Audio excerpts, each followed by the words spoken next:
My name is Ronan Hirschberg. It's a name that starts Jewy and just keeps on going. I'm a Jew from Kentucky, which I don't recommend anyone doing.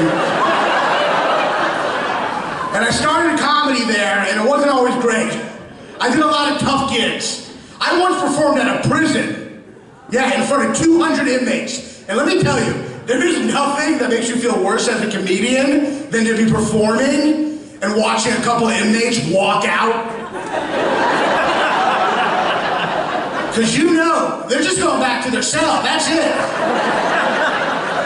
That's it, there's not another room with midnight bowling. Those inmates heard my jokes and they're like, you know what? I'd rather be alone with a murderer right now. How about you?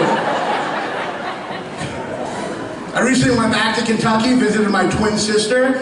Every time I tell people I have a twin sister, half the people I tell that to, I'm not making this up, half the people go, you got a twin sister? Let me ask you, identical or fraternal? All right, some of you are laughing, and some of you are the people who ask that goddamn question. And you're all sitting there going, I wonder which one. We'll find out right now. Now I just play along. I'm like, identical. And they're like, really? How is that? I'm like, it's okay for me.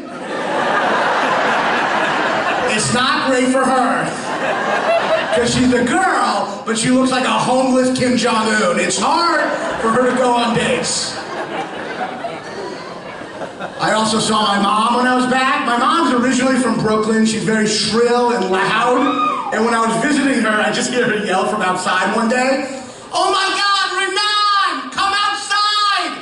There are 4 deer outside! 4 of them! Come outside, there are 4 deer! 4! And then I came outside, and would you believe they were gone? They were not there.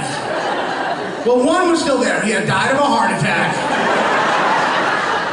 My mom is great. My mom has been a 3rd grade teacher for 200 years. And as a result, she can only tell you stories like you're also 8 years old. Does anyone have a parent like that? She'll be like, your cousin Phil has been having an affair for 2 years, which is terrible, because he's married. And when you're married, it's very upsetting to find out your spouse is having sex with someone else. And it made his wife really sad. Have you ever felt sad before? Yes, I'm feeling sad right now. Because I'm 34 and you're talking to me like a child. And then I asked to borrow $200. When I tell people I'm a Jew from Kentucky, they always say the same thing. They're like, did you grow up with prejudice? You know? And I did. Mostly from my grandpa, who was very racist. And whenever he said something racist, my mom would always defend it. She'd always say the same thing. She'd be like, well, he's from a different time. You all know that one? He's from a different time. And I'm like, yeah, but the only problem with that is he's not. He's from right now. He was from a different time, and then time moved forward.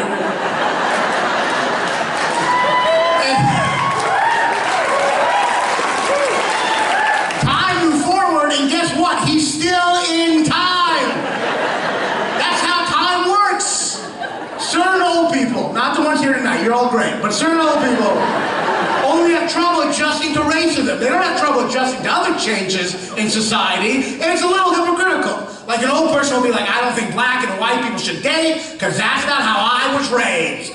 And that's fine, you can say that, but then I don't ever see you riding an escalator.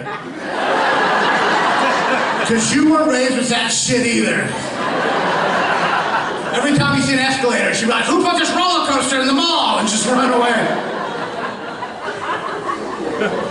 A lot of tension in the country right now, and sometimes you'll read articles that make you furious. I read an article recently that made me so angry.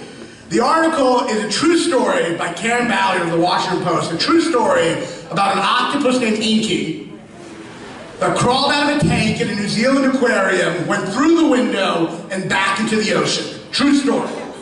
And the line in the article that made me so mad, Karen Ballard of the Washington Post wrote, the cephalopod version of Shawshank Redemption.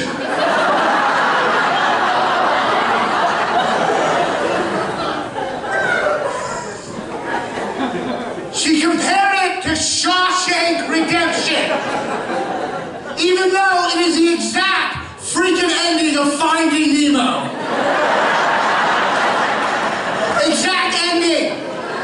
There's no connection to Shawshank, none. So I wrote her an email. Dear Karen, never in my life have I been more outraged by a missed opportunity to reference Finding Nemo. Your inability to notice that all the elements in the story you were covering were almost identical. Identical, not fraternal, identical.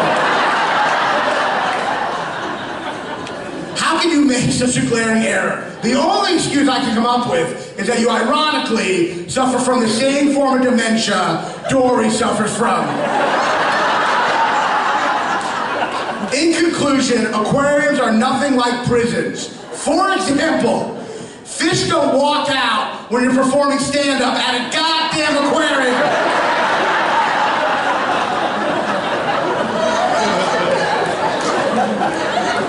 She didn't write back. But 2 months later, she came out with another article that I couldn't help but perceive as a very secret and coy FU to me. And this was a line in that article. Convicted killer Matt Harris recently escaped from a prison in Tennessee by using power tools to dig a hole through his cell. A hole he covered up each morning behind a poster of Rita Hayworth. This human version of Finding Nemo